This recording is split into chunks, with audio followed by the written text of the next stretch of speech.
Welcome back to Indianomics. We've been discussing with three very important people connected to the power sector how one resolves the problems in the power sector, especially the problem of generation and consumption. With me in the studio is Mr. Umashankar, former power secretary. I also have with me Mr. J.P. Chalasani, the group CEO of Punj, Lloyd, and Mr. Ashok, Khurana, Director General, Association of Power Producers. Well, before the break, Mr. Umashankar pointed out that at the moment, paradoxically, India is in a power surplus situation.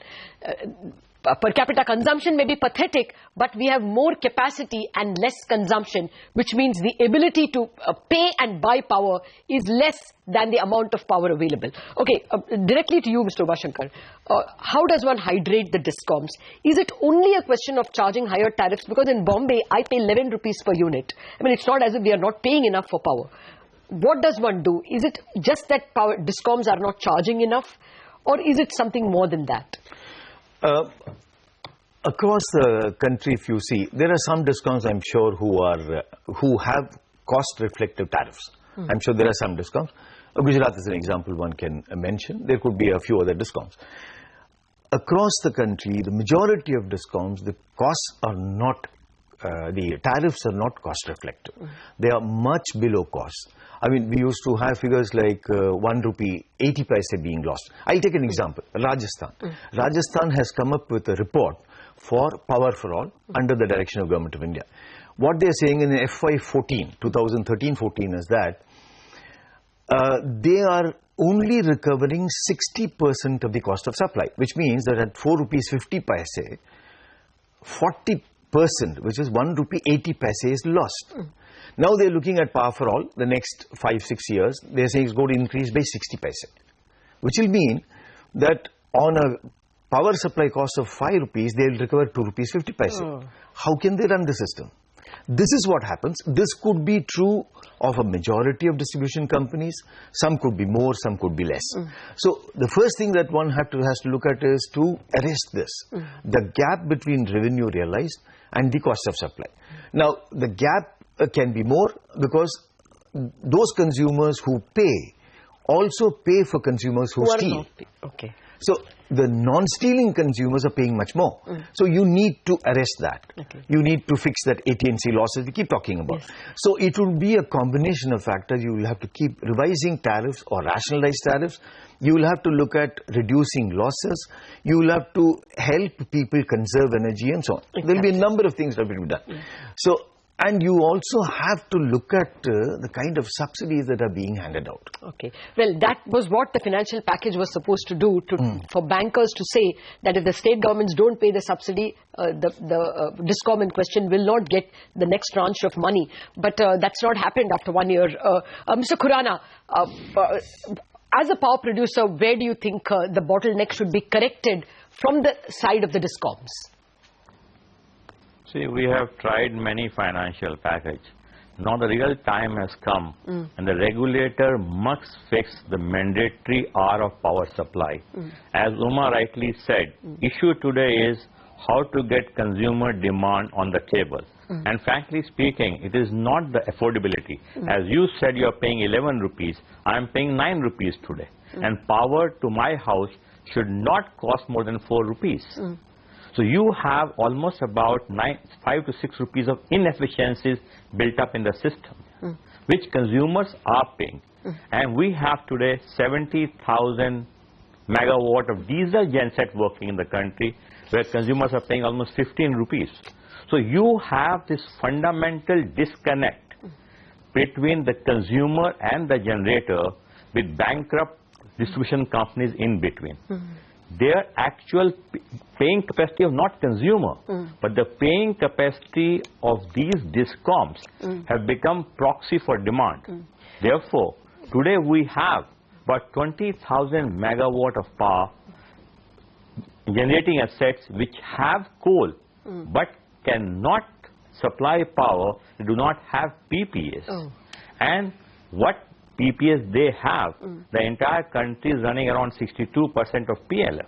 Absolutely. And if I talk of country, as Rajasthan may have a higher gap, but the country average gap in the cost of supply and revenue is almost about 1 rupee 30 paisa, which is documented. Okay. If you go deeper, it will be higher than that also. Okay. So we really need to remove this bankrupt, inefficient intermediary between generator and the consumer. Yeah, that's actually, the answer. I believe how to do it. Open access is the answer. Yeah, that's what I was coming to. Open we need access. to implement open access. Yeah, your thoughts, Mr. Chalasani, is open access politically possible? Will state politicians, I believe an amendment is before the standing committee in Parliament, and they are looking at the 2003 Act. But do you think it will politically get implemented, that the consumer directly goes and buys from the consumer, from the producer? Yeah, before I come to that, Latha, Yes. I almost finished 35 years in the sector. And when I joined as a trainee in NTPC, and today, the issues we discuss in power sector more or less remain the constant. Okay, there's not much of change. Fine. So our issue is like, I completely agree with Mr. Umashankar, but at the same time, I will have a caveat. The issue with power sector is that, we always tend to just focus on the hot burning issue of today. Power sector is not that way. Power sector is that if you take action today, you see the result 4 or 5 years later. Because you don't have a problem today, you don't act on that, then you see the problem in 4 to 5 years down the line. Just like that, we are now talking about all the experts here saying that generation is not an issue. But if you want to have a growth rate of 8 to 9%, and everybody knows very clearly elasticity between the power and power growth and the GDP growth is almost 0.9 to 0.95. So unless your generation keeps growing, then at some point of time, today is fine. 4 years down the line, you get into a situation because unless you start the projects today, they won't come that time. So you can't take eyes off from generation or the transmission or the distribution. All three are equally important. They have to be constantly attacked. Okay. So there is nothing like, today generation is fine, there is a capacity, over capacity there, so let's concentrate on distribution. Can't happen in power sector. So and which is what we experienced in the last 3 to 4 decades. We just do a firefighting of the issue what is of today. Point taken, sir. So your 3-point recommendation, because we are running out of time.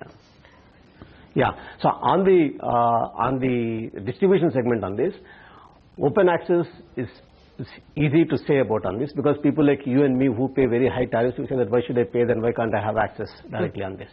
But then the fundamental issue of the tariffs across the consumers would account for recovering the full cost. If that is not there, then you have a people, high paying capacity people having a direct access. What happens to the rest of the people? Do we have a political will to increase the power tariffs in the place where you're staying? Let's say in Bombay you're paying $11 because there are a huge amount of slum dwellers there. They pay much less than the cost to serve. So do we have a political will to ask them to pay actually the actual cost of power? As long as you don't address that issue, open access is not going to help. You will have, today they're already bankrupt distribution companies, you will have much bigger bankrupt distribution companies and system will collapse. So unless you have a holistic approach of this is my X cost for the total distribution system, and unless I distribute among all the customers to reflect the cost of power and the cost of distribution, it won't help. You're just taking away a few set of customers who are on the diesel power or other things and then give them a direct access. They would be extremely happy. So all states are putting in a feeder service to ensure that the entire electricity goes into a separate feeder, and which will be directly subsidized by the state government. You can absolutely do that. See, you will have a direct access, but your tariff will come down 11 rupees to 6 rupees, let's assume. No, then what is your answer? What is your answer if it is not open access? Answer is that you got to have a cost-reflective tariffs across all consumer base. Unless you do that, it's not going to help you. Unless, like Ashok Khurana is saying, unless your tariffs are cost-reflective, you will continue to have this problem. In the cost-reflective, there are two aspects of it. One is that the increase in cost has to be passed on. Second thing is insist on distribution companies to keep improving their efficiencies. They can't keep on passing on the efficiencies as well.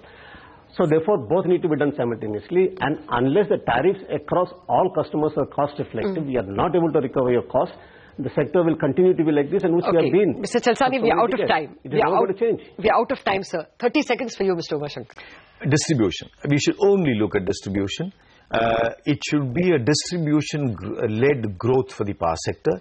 I do not agree that we need to keep looking at generation. It will look after itself. Distribution should be looked at.